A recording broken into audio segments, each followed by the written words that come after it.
Extrait de Dracula de Bram Stoker. 4 mai. Le propriétaire de l'hôtel avait lui aussi reçu une lettre du comte, lui demandant de me réserver la meilleure place de la diligence. Mais lorsque je voulus lui poser certaines questions, il se montra réticent et prétendit ne pas bien entendre l'allemand que je parlais. Un mensonge assurément, puisque jusque-là il l'avait parfaitement compris, à en juger en tout cas par la conversation que nous avions eue lors de mon arrivée chez lui.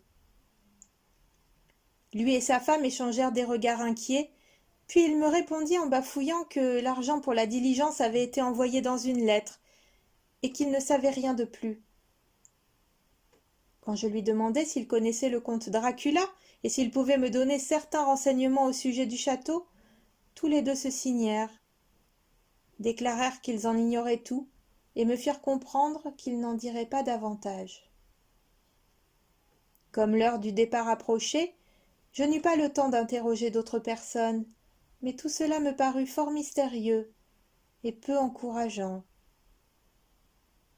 Au moment où j'allais partir, la patronne monta à ma chambre et me demanda sur un ton affolé: « Devez-vous vraiment y aller? Oh, mon jeune monsieur, devez-vous vraiment y aller ?» Elle était à ce point bouleversée qu'elle avait de la peine à retrouver le peu d'allemand qu'elle savait et le mêler à des mots qui m'étaient totalement étrangers. Quand je lui répondis que je devais partir tout de suite et que j'avais à traiter une affaire importante, elle me demanda encore: « Savez-vous quel jour nous sommes ?»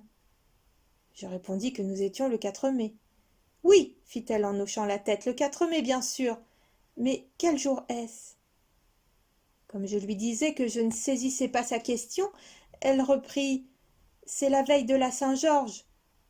Ignorez-vous que cette nuit, aux 12 coups de minuit, tous les maléfices régneront en maître sur la terre? Ignorez-vous où vous allez? Au-devant de quoi vous allez ?» Elle paraissait si épouvantée que je tentai, mais en vain, de la réconforter. Finalement, elle s'agenouilla et me supplia de ne pas partir, ou du moins d'attendre un jour ou deux. Chose sans doute ridicule, je me sentais mal à mon aise. Cependant, on m'attendait au château, rien ne m'empêcherait d'y aller. J'essayai de la relever et lui dis sur un ton fort grave que je la remerciais, mais que je devais absolument partir. Elle se releva, s'essuya les yeux, puis prenant le crucifix suspendu à son cou, elle me le tendit.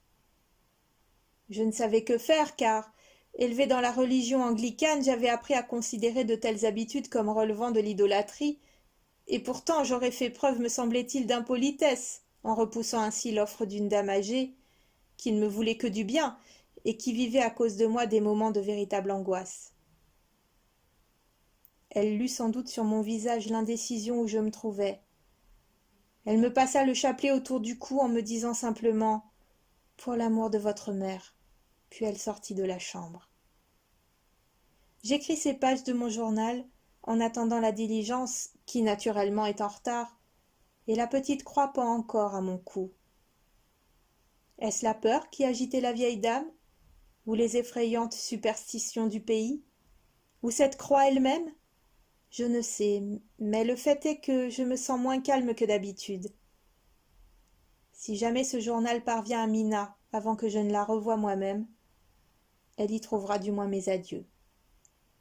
Voici la diligence.